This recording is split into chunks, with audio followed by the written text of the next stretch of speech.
No? What are you doing here? I thought you were sleeping. You were? Okay. Why can't you sleep? Yeah, you've been stressed lately, that's true. I'm sorry to hear that. Yeah, I couldn't sleep either. I just came here on the couch with a book and I'm reading it with the window open since it's almost summer. Yeah, the fresh air is pretty comforting, relaxing. I don't know. It's great. I like it. Do you want to join me? With pleasure, of course, yes. It's not that late actually. I know we have to wake up early tomorrow, but it's not that late. So that's fine. Yeah, I have to read this book. It's French. A French book called Madame Bovary. I don't know how you pronounce that in English, but in French it's Madame Bovary. So, yeah. School. Work, reading, more work, more books. Tired of it. Yeah, I actually have to read like French literature for my projects. So because that's what I'm studying. I know, it's crazy. It's okay. Well, come. You can put your head on my thighs if you want to. Do you want me to try and help you falling asleep? I could try. I mean, do you know how babies fall asleep? We read them books. So I could try and read you a book. I mean, this book, which, you most probably won't understand anything. So, like, it won't, distract you too much. It won't make you overthink too much. So that's great, I guess. I mean, if you want to. And I could also improve my reading. I mean, out loud, because I really suck at that. That's true. I swear. My teachers always they always make remarks and stuff on that. It's pretty painful. Just kidding. So, come on, get comfortable and try to breathe, to relax, and let me take care of you. You ready? I'm at chapter 6, so who cares if you don't understand? Even I don't really understand. I mean, I do understand, obviously, the words, but I mean, the whole story, it's getting a bit, it's getting really messy. I have to work on it, more carefully, more precisely. Yeah, I'm tired. I mean, I'm not tired because I can't sleep. I'm just tired mentally of always working. But anyway, I'm gonna stop rambling, okay? Okay, so now just rest your head here and let me take care of you. You ready? Okay. Elle avait lu Paul et Virginie, et elle avait rêvé la maisonnette de bambou, le nègre de Mingo, le chien fidèle, mais surtout l'amitié douce de quelques bons petits frères qui va chercher pour vous des fruits rouges dans des grands arbres plus hauts que des clochers, ou qui court pieds nus sur le sable, vous apportant un nid d'oiseaux. Lorsqu'elle eut 13 ans, son père l'amena lui-même à la ville pour la mettre au couvent. Ils descendirent dans une auberge du quartier Saint-Gervais, où ils eurent à leur souper des assiettes peintes qui représentait l'histoire de Madame de la Vallière. Les explications légendaires coupaient ça et là par l'égratignure des couteaux, glorifiaient toute la religion, les délicatesses de cœur et les pompes de la cour. Loin de s'ennuyer au couvent les premiers temps, elle se plut dans la société des bonnes sœurs qui, pour l'amuser, la conduisaient dans la chapelle où l'on pénétrait du réfectoire par un long corridor. Elle jouait fort peu durant les récréations, comprenait bien le catéchisme et c'est elle qui répondait toujours à Monsieur le Vicaire dans les questions difficiles. Vivant donc sans jamais sortir de la tiède atmosphère des classes, et parmi ces femmes au teint blanc portant des chapelets à croix de cuivre, elle s'assoupit doucement à la langueur mystique qui s'exhale des parfums de l'autel, de la fraîcheur des bénitiers et du rayonnement des cierges. Au lieu de suivre la messe, elle regardait dans son livre les vignettes, pieuses bordées d'azur, et elle aimait la brebis malade, le Sacré-Cœur percé de flèches aiguës, ou le pauvre Jésus qui tombe en marchant sur sa croix. Elle essaya par mortification de rester tout un jour sans manger. Elle cherchait dans sa tête quelques vœux à accomplir. You like it? Do you like it? I can see you smiling. I'm just trying to guess whether you're making fun of me or actually trying to understand. I told you that's classic French literature, so it's pretty hard to understand even for French people, I guess. I mean, you do understand words, but anyway, okay, I'm stopping here. Just close your eyes. Okay. Quand elle allait à confesse, elle inventait de petits péchés afin de rester là plus longtemps, à genoux dans l'ombre, les mains jointes, le visage à la grille, sous le chuchotement du prêtre. Les comparaisons de fiancés, d'époux, d'amants célestes et de mariage éternel qui reviennent dans les sermons lui soulevaient au fond de l'âme des douceurs inattendues. Le soir, avant la prière, on faisait dans l'étude une lecture religieuse. C'était pendant la semaine, quelques résumés d'histoire sainte ou les conférences de l'abbé Frasenius, et le dimanche, les passages du génie du christianisme par récréation. Comme elle écouta, les premières fois, la lamentation sonore des mélancolies romantiques se répétant à tous les échos de la terre et de l'éternité. Si son enfance se fût écoulée dans l'arrière-boutique d'un quartier marchand, elle se serait peut-être ouverte alors aux envahissements lyriques de la nature qui, d'ordinaire, ne nous arrivent que par la traduction des écrivains. Mais elle connaissait trop la campagne. Elle savait le bêlement des troupeaux, les laitages, les charrues. Habituée aux aspects calmes, elle se tournait au contraire vers les accidentés.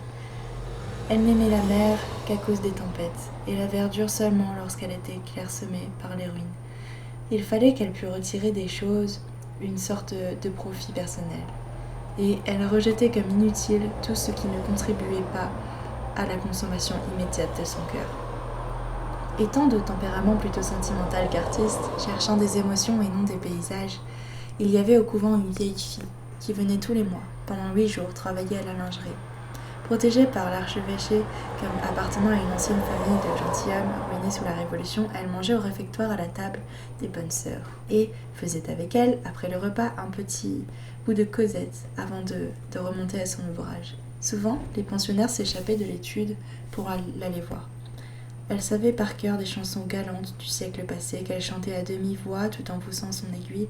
Elle contait des histoires, vous apprenait des nouvelles, faisait en ville vos commissions et prêtait aux grandes en cachette quelques romans qu'elle avait toujours dans les poches de son tablier et dont la bonne demoiselle elle-même avalait de longs chapitres dans les intervalles de sa besogne. Ce n'était qu'amour, amant, amante, dame persécutée, s'évanouissant dans les pavillons solitaires, postillons qu'on tue à tous les relais, chevaux qu'on crève à toutes les pages, forêts sombres, troubles du cœur, serments, sanglots, larmes et baisers, nacelles au clair de lune, rossignols dans les bosquets, messieurs, braves comme des lions, doux comme des agneaux, vertueux comme on ne l'est pas, toujours bien mis et qui pleurent comme des urnes. Pendant 6 mois, à 15 ans, Emma se graissa donc les mains à cette poussière des vieux cabinets de lecture. Avec Walter Scott, plus tard, elle s'éprit de choses historiques, rêva bahut, salle de garde et de ménestrel, Elle aurait voulu vivre dans quelques vieux manoirs comme ces châtelaines aux longs corsages qui, sous le trève des ogives, passaient leurs jours, le coude sur la pierre et le manteau dans la main, à regarder venir au fond de la campagne un cavalier à plumes blanches qui galope sur un cheval noir. Elle eut dans ce temps-là le culte de Marie Stuart et de vénération enthousiaste à l'endroit des femmes illustres ou infortunées, Jeanne d'Arc, Héloïse, Agnès Sorel, la belle Ferronnière et Clémence Isor. Pour elle, se détachaient comme des comètes sur l'immensité ténébreuse de l'histoire, où saillissaient encore là et là, mais plus perdus dans l'ombre, et sans aucun rapport entre eux. Saint-Louis avec son chêne, Bayard mourant, quelques férocités de Louis XI, un peu de Saint-Barthélemy, le panache du Béarnais, et toujours le souvenir des assiettes peintes à Louis XIV étant vanté. À la classe de musique, dans les romances qu'elle chantait, il n'était question que de petits anges aux ailes d'or, de madones, de lagunes, de gondoliers pacifiques, de compositions qui lui laissaient entrevoir à travers la niaiserie du style et les imprudences de la note l'attirante fantasmagorie des réalités sentimentales. Quelques-unes de ses camarades apportaient au couvent les keepsakes qu'elles avaient reçus en étrennes. Il fallait les cacher, c'était une affaire, on les lisait au dortoir.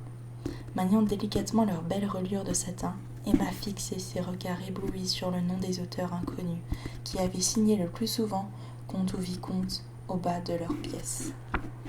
Elle frémissait en soulevant de son haleine le papier de soie de gravure, qui se levait à demi plié et retombait doucement contre la page. C'était derrière la balustrade d'un balcon, un jeune homme en court manteau qui serrait dans ses bras une jeune fille en robe blanche, portant une aumônière à sa ceinture, ou bien les portraits anonymes des ladies anglaises à boucles blondes qui, sous leurs grands chapeaux de paille rond, vous regardent avec leurs grands yeux clairs. On en voyait d'étalés dans les voitures, glissant au milieu des parcs, ou un lévrier sautait devant l'attelage que conduisaient au trot deux petits postillons en culotte blanche. D'autres, rêvant sur des sofas près d'un billet détacheté, contemplaient la lune par la fenêtre entr'ouverte, à demi drapée d'un rideau noir.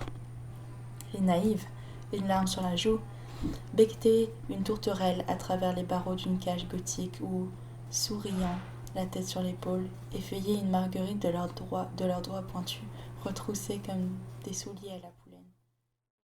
Et vous y étiez aussi, vous, chuletant à longue pipe, pâmé sous des tonnelles au bras de bayadères, djaours, sabres turcs, bonnets grecs, et vous surtout, paysages blafards des contrées dithyrambiques, qui souvent nous montraient à la fois des palmiers, des sapins, des tigres à droite, un lion à gauche, des minarets tartares à l'horizon, au premier plan des ruines romaines, puis des chameaux accroupis. Le tout encadré d'une forêt vierge bien nettoyée et avec un grand rayon de soleil perpendiculaire tremblotant dans l'eau, où se détachent, en écorchure blanche sur un fond d'acier, gris, de loin en loin, des cygnes qui nagent. Et l'abat-jour du quinquet, accroché dans la muraille au-dessus de la tête d'Emma, éclairait tous ces tableaux du monde qui passaient devant elle, les uns après les autres, dans le silence du dortoir et au bruit lointain de quelques fiacres attardés qui roulaient encore sur les boulevards.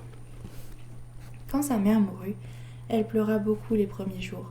Elle se fit faire un tableau funèbre avec les cheveux de la défunte et, dans une lettre qu'elle envoyait au Berthaud, toute pleine de réflexions tristes sur la vie, elle demandait qu'on l'ensevelît plus tard dans le même tombeau. Le bonhomme la crut malade et vint la voir. Emma fut intérieurement satisfaite de se sentir arrivée du premier coup à ce rare idéal des existences pâles où ne parviennent jamais les cœurs médiocres. Elle se laissa donc glisser dans les méandres lamartiniens, écouta les harpes sur les lacs, tous les chants des cygnes mourants, toutes les chutes de feuilles, les vierges pures qui montent au ciel, et la voix de l'Éternel discourant dans les vallons. Elle s'en ennuya, n'en voulut point convenir, continua par habitude, ensuite par vanité, et fut enfin surprise de se sentir apaisée, et sans plus de tristesse au cœur que de rides sur son front. Les bonnes religieuses, qui avaient si bien présumé de sa vocation, s'aperçurent avec de grands étonnements que madame Rouault semblait échapper à leurs soins. Elle lui avait en effet tant prodigué les offices, les retraites, les neuvaines, les sermons, si bien prêché le respect que l'on doit aux saints et aux martyrs, et donné tant de bons conseils pour la modestie du corps et le salut de son âme qu'elle fit comme les chevaux que l'on tire par la bride. Elle s'arrêta court, et le mort lui sortit des dents. Cet esprit positif au milieu de ses enthousiasmes, qui avait aimé l'église pour ses fleurs, la musique pour ses paroles de romance et la littérature pour ses excitations passionnelles, s'insurgeait devant les mystères de la foi. De même qu'elle s'irritait davantage contre la discipline qui était quelque chose d'antipathique à sa constitution. Quand son père la retira de pension, on ne fut point fâché de la voir partir. La supérieure trouvait même qu'elle était devenue dans les derniers temps peu révérencieuse envers la communauté. Emma, rentrée chez elle, se plut d'abord au commandement des domestiques, prit ensuite la campagne en dégoût et regretta son couvent. Quand Charles vint au Berthaud pour la première fois, elle se considérait comme fort désillusionnée, n'ayant plus rien à apprendre, ne devant plus rien sentir. Mais l'anxiété d'un état nouveau, ou peut-être l'irritation causée par la présence de cet homme, avait suffi à lui faire croire qu'elle possédait enfin cette passion merveilleuse qui, jusqu'alors, s'était tenue comme un grand oiseau au plumage rose planant dans la splendeur des ciels poétiques. Et elle ne pouvait s'imaginer à présent que ce calme où elle vivait fut le bonheur qu'elle avait rêvé.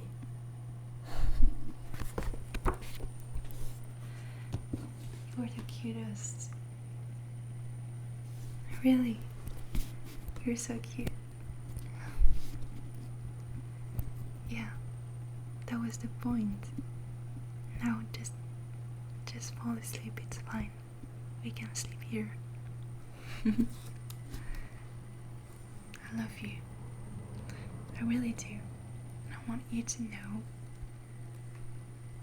that it was fun for me to read that book, but mainly that I love you more than anything else in this world.